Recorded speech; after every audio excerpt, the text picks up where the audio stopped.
भारतीय क्रिकेट इतिहास की जब भी फास्ट बॉलिंग की बात करते हैं तो अजीत आगरकर का नाम हमें जरूर सुनने को मिलता है। अजीत आगरकर के पास गजब का रुतबा था, गजब के उनके पास काबिलियत थी और जब उन्होंने इंटरनेशनल क्रिकेट में डेब्यू किया था उसके बाद बड़े बड़े खिलाड़ियों को ये लगने लगा था कि ये अजीत आगरकर आगे जाके सचिन तेंदुलकर, कपिल देव के बराबर जाके खड़ा हो सकता है। आखिर क्या हो गया उसके बाद? अजीत आगरकर का इतना शानदार करियर होने के बावजूद भी वो उस लेवल तक नहीं पहुंच पाए जहां तक उनको पहुंचना था। तो चलिए इस वीडियो को शुरू करते हैं। जो भी इस चैनल फर्स्ट टाइम विजिट कर रहे हैं तो इस चैनल को जरूर सब्सक्राइब कीजिए। अजीत आगरकर 18 साल 19 साल की उम्र में रणजी ट्रॉफी में धूम मचा रहे थे। इसको देखकर भारतीय टीम ने इन्हें एक मौका दिया और उनका पदार्पण हुआ 1 अप्रैल 1998 में ऑस्ट्रेलिया के खिलाफ इन्होंने डेब्यू किया और देखते ही देखते अजीत आगरकर ने सबसे फास्टेस्ट 50 विकेट लेने का रिकॉर्ड अपने नाम कर लिया। और उस दौर में जब इन्होंने डेब्यू किया था उस समय फास्ट बॉलर लाइन में हमारे इंडिया में जवागल श्रीनाथ और वेंकटेश प्रसाद की जोड़ी हुआ करती थी। उसके बाद लोगों को लगने लगा कि यार इस खिलाड़ी में टैलेंट है, ये जिस तरह से प्रदर्शन कर रहे हैं ये अपनी करियर को आगे ले जा सकते हैं। क्योंकि हमारे भारतीय सरजमी पे फास्ट बॉलर मतलब 135, 138 किलोमीटर तक, 140 किलोमीटर तक ही जाते थे। उस तरह से 145, 150 के लेवल के कोई फास्ट बॉलर नहीं था। लेकिन Ajit Agarkar continue 140 kilometre per hour के ऊपर की स्पीड से बॉल फेंकते थे। धीरे धीरे समय बीतता गया। जवागल श्रीनाथ और वेंकटेश प्रसाद अपने करियर के ढलान पे आ चुके थे। उसके बाद अजीत आगरकर भारत के प्रमुख हथियार बन चुके थे और उनका साथ देने के लिए उस समय की सनसनी जहीर खान भी टीम में आ चुके थे। दोस्तों, अजीत आगरकर का परफॉर्मेंस शुरुआत में भयंकर तेज बॉलिंग करते थे, सटीक यॉर्कर फेंकते थे और उन्होंने फास्टेस्ट 50 विकेट लेने का रिकॉर्ड भी अपने नाम कर दिया।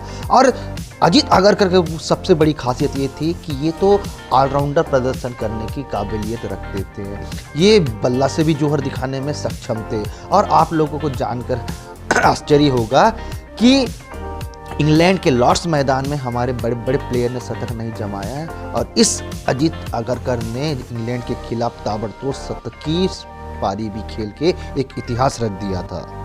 दोस्तों, अगर आप लोगों को याद होगा कि अजीत आगरकर के बारे में ये कहा जाता था कि अंदर बाहर होने वाले सबसे ज़्यादा खिलाड़ियों में अजीत आगरकर का नाम आता था।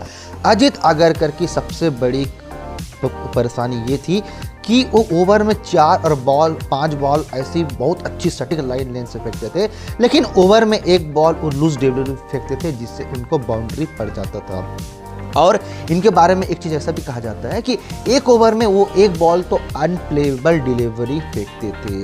दोस्तों, जब समय धीरे धीरे बीतता गया तो जब स्टेट उठा के देखा गया तो अजीत आगरकर टीम के अंदर और बाहर होने का सिलसिला उनका काफ़ी लंबा हुआ। अगर इनकी कैरियर की बात करें तो अजीत आगरकर ने अपने जीवन में 26 टेस्ट मैच खेले और 191 ओडीआईज में शिरकत की और 4 टी20 मैच भी खेले। दोस्तों, वनडे में इनका रिकॉर्ड शानदार रहा और इन्होंने 191 वनडे मैच खेल के इन्होंने लगभग 288 विकेट लिए, जिसमें से 5 विकेट का कारनामा 2 बार हुआ और 4 विकेट का कारनामा इसने 10 बार करके दिखाया। धीरे धीरे समय बीतता गया। अजीत आगरकर का सिलसिला टीम के अंदर, टीम के बाहर, टीम में आना, टीम में जाना चलता रहा। दोस्तों, जब भी ये टीम से बाहर जाते थे और उनको जब दोबारा मौका मिलता था तो वो उस टाइप का प्रदर्शन करते थे, सनसनी से प्रदर्शन करके टीम में हमेशा वापसी करते थे, बड़े जज्बे से टीम में वापसी करते थे। और इनकी कुछ प्रदर्शन तो ऐसे हैं जिसे हम कभी नहीं भुला सकते। अगर आपको ऑस्ट्रेलिया दौरा याद होगा, उस ऑस्ट्रेलिया दौरा में सेकेंड इनिंग में अजीत आगरकर ने 6 विकेट लेकर ऑस्ट्रेलिया को घुटने पे ला दिया था और भारत को वहां पर एक शानदार जीत दिलाई थी। उस जीत में अजीत आगरकर का महत्वपूर्ण योगदान था और अजीत आगरकर को उस जीत के कारण हमेशा याद भी रखा जाता है। दोस्तों, इसके बाद अजीत आगरकर की परेशानियां लगातार बढ़ती ही चली जा रही थी क्योंकि उसके बाद उनको इंजरीज भी होना शुरू हो गई थी। पहले तो अपने परफॉर्मेंस के कारण टीम से अंदर बाहर होते चले गए, लेकिन जैसे जैसे समय आगे बढ़ता गया उससे इंजरीज भी होती चली गई क्योंकि फास्ट बॉलर के कैरियर में हमेशा इंजरीज का बोलबाला रहता था। और अजीत आगरकर ने को भी इंजरीज के कारण कई बार टीम से बाहर कर दिया गया। अगर हम इनकी लाइफ की बात करें तो लाइफ भी पूरी तरह से कंट्रोवर्शियल ही रहा, क्योंकि इन्होंने अपने धर्म के विरुद्ध जाके एक मुस्लिम लड़की से शादी की और उस लड़की का नाम था फातिमा गडियाली, जो कि एक मुसलमान परिवार से ताल्लुक़ रखती थी। धीरे धीरे समय बीतता गया। अजीत आगरकर अब एक सीनियर खिलाड़ी बन चुके थे और 2007 के विश्व कप में भी आप लोगों को उनकी कंट्रोवर्सी तो याद ही होगी। आगे जाके अजीत आगरकर का करियर एकदम ढलान में था और उन्होंने 2013 में सभी फॉर्मेट से क्रिकेट को अलविदा कहा गया और वो मौजूदा समय में अभी इंडिया के चीफ सेलेक्टर बने हुए हैं। दोस्तों, अजीत आगरकर को बाकियों से कम आंकना बहुत बड़ी गलती थी, क्योंकि अजीत आगरकर ने जिस समय पे भारतीय टीम पे प्रदर्शन करके दिखाया उस समय भारतीय टीम फिक्सिंग की साया में पूरी तरह से फंस चुकी थी। और उसके बाद जैसे गांगुली ने फिर से टीम को धीरे धीरे करके संवारा, तो उस समय अजीत आगरकर ने भी भारतीय टीम को संवारने में बहुत ही ज़्यादा हेल्प की। और एक समय ऐसे आया कि अजीत आगरकर भारत के प्रमुख हथियार बन चुके थे। अजीत आगरकर के बारे में एक चीज़ ये भी कहा जाता है कि ये हमेशा अपने टीम को पहले प्रीफर करते थे, हमेशा टीम के लिए खेलते थे। बाकी खिलाड़ियों पे ये भी कई बार आरोप लगा कि वो अपने निजी स्वार्थ के लिए खेलते थे, लेकिन अजीत आगरकर बिल्कुल भी अपने स्वार्थ के लिए नहीं खेलते थे।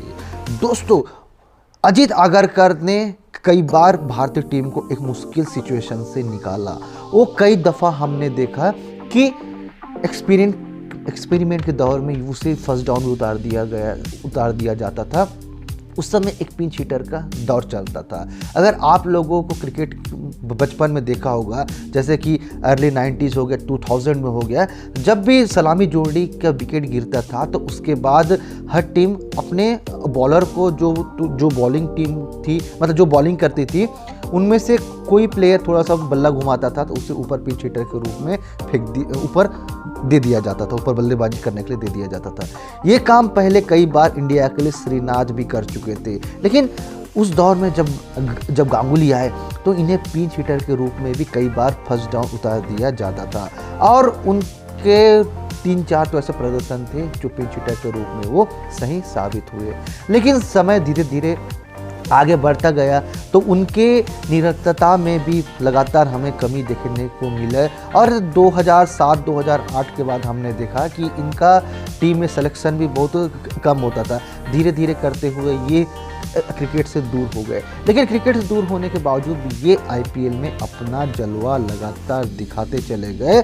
और हम यही कह सकते हैं अजीत आगरकर के बारे में कि अगर इन्होंने अपने करियर की शुरुआत जिस स्पीड से की थी, अगर उसी स्पीड से कायम रहते तो आज एक कपिल देव, सचिन तेंदुलकर, सौरव गांगुली, राहुल द्रविड़ के बराबर खड़े होते।